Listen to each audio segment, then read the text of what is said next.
It's snapped over the head of Peyton The Seattle Seahawks select Russell Wilson, quarterback. I'm the best corner in the game. When you try me with a sorry receiver like Crabtree. 5.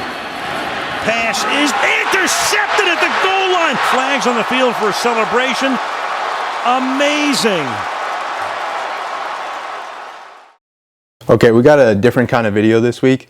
The whole Russell Wilson and Bobby Wagner stuff just got me realizing it's the end of an era for the Seahawks, so we're just going to run through it today. Starting all the way back in 2010. This would be a big year for Seattle because it's Pete Carroll's first year as head coach. They also traded for Marshawn this season and got Earl Thomas and Cam Chancellor in the 2010 draft. The 2010 Seahawks were also the first team ever with a losing record to make the playoffs at 7-9.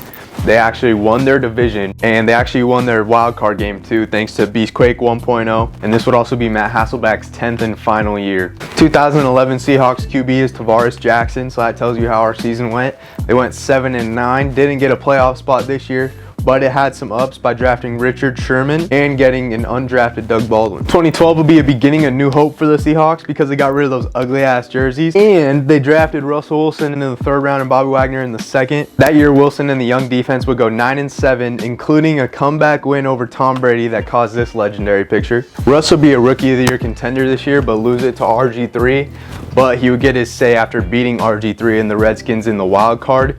The next week, though, the Seahawks would lose in the divisional to the Falcons after going down 20 at half. 2013 Seahawks came out bucking, starting the season 11-1. Richard Sherman led the league with 8 interceptions. They had the #1 defense, had 39 takeaways, and would cement themselves as one of the greatest defenses of all time. The Hawks would go on to end the season 13-3, winning their division and beating the Saints by 8 in the divisional round. And the next game would be one that was pretty unforgettable. 2013 NFC Championship, the Seahawks were ready to face the 49ers led by Colin Kaepernick and a star-studded defense including Navarro Bowman and Patrick Willis. First half is a slow start for the Hawks as 49ers jump up 10-3 thanks to a Russell Wilson first quarter fumble and a second quarter run by Kaepernick. Coming out the half, Marshawn will put the team on his back and bust out right for the long tutty to tie it. The Hawks offense gets going with 2 field goals in the 3rd and a touchdown in the 4th while holding the 49ers to only 7. With less than 2 minutes left, 49ers ball, they have to run downfield, and they do get into the red zone with 55 seconds left. On 1st and 10, Colin Kaepernick looks deep to Michael Crabtree, who's guarded by Richard Sherman. Ball's tipped, intercepted by Malcolm Smith in the end zone, and that will send the Seahawks to the Super Bowl. And then this happens. The final play, take me through it. Well, I'm the best corner in the game. When you try me with a sorry receiver like Crabtree, that's the result you're going to get. Don't you ever talk about me. Who was talking about you? Crabtree, don't you open your mouth about the best. Or I'm going to shut it for you real quick. LOB. Super Bowl 48. This is definitely one of the most boring Super Bowls in history, but as a Hawks fan, it couldn't have gone better. The game started with a famous bad snap that would go over Peyton Manning for a safety just 7 seconds into the game and give the Hawks the ball. The first half will be all Hawks as they score 2 field goals. Marshawn scores a quick touchdown and a Malcolm Smith pick 6, puts them up 22-0 at half. Picked off by Smith. Malcolm Smith. Percy Harvin decides he wants some points and takes the kickoff to the crib, and a receiving touchdown by Jermaine Kearse puts the Hawks up 36-0 in the 3rd quarter. Peyton Manning and the Broncos avoid getting shut out by passing a nice touchdown pass to Demaryius Thomas, RIP Demaryius Thomas. Another Seahawks tight to Doug Baldwin in the 4th quarter puts the final score at 43-8, and the Seahawks are taking home their first Lombardi trophy.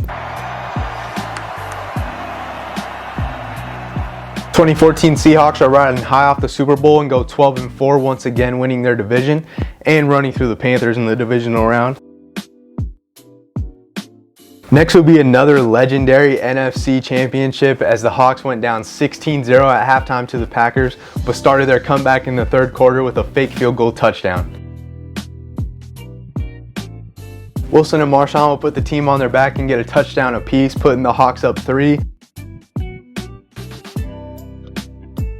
But a late Crosby field goal will tie the game, sending it to overtime. Seahawks end up winning the coin toss, driving downfield, and then eventually winning the game with a 35-yard Jermaine Kearse receiving touchdown that will send the Hawks to their second straight Super Bowl. Super Bowl 49, Patriots Seahawks, one of the best Super Bowls in NFL history, starts off with a scoreless first quarter, but Tom Brady quickly finds the end zone in the second. Seahawks answer back with a short beast mode tutty that will tie the game up, but Patriots have an answer to that with a Gronk touchdown, leaving 30 seconds left before half. Russ would lead the Hawks downfield with a couple of clutch plays and somehow tying the game in a 30-second touchdown drive. Third quarter starts off with the Seahawks field goal and a Tom Brady interception that will lead to a Doug Baldwin touchdown, putting the Hawks up by 10. Brady would redeem himself on his next drive by throwing a passing touchdown to Danny Amendola, putting the Pats right back in it down 3. Seahawks end up having to give the ball back, and Tom Brady takes the ball on a 4-minute drive, ending it with a touchdown pass to Julian Edelman that'll put them up 4 points. Seahawks are getting one last 2-minute drive in the Super Bowl, couldn't ask for anything better, and is going good thanks to a crazy Jermaine Kearse circus catch. A Marshawn run puts them on the 1. Play clock at 5. Every single thing up to this moment has been the rise of the Seattle Seahawks, and everything after will be the fall. Pass is intercepted at the goal line by Malcolm Butler. A phenomenal play that wound up in Kearse's arms. There are flags on the field for a celebration. Amazing. I cannot believe the call. You've got Marshawn Lynch in the backfield. You've got a guy that's been borderline unstoppable in this part of the field. As demonstrative as ever, and Richard Sherman. After all the stuff of these 2 weeks. And then a scrum, of course. Here you go, flags. So you'll have an ugly ending to what was a pretty terrific ball game. Well, a lot of frustration out there. And the guys in blue. You know, from Seattle's standpoint, 2015, the Seahawks would trade for Jimmy Graham and draft Tyler Lockett. They would go 10-6 this year, making the wild card. They would beat the Vikings in the wild card thanks to a Blair Walsh missed kick, but lose the next week to the Panthers by 7. 2016, the Hawks would go 10-5-1, winning their division, but still having to play in the wild card.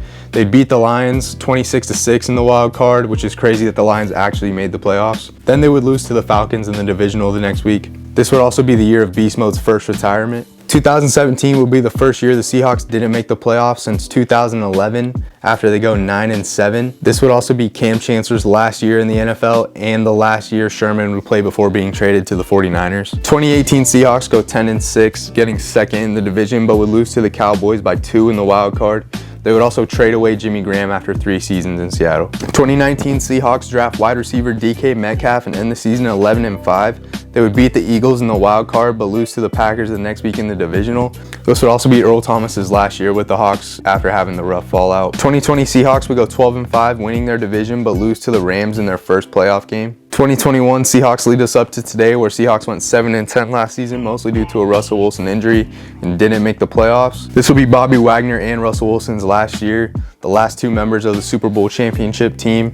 I don't know what the future holds for the Seahawks, but Tom Brady, if you're watching this, you know what's next.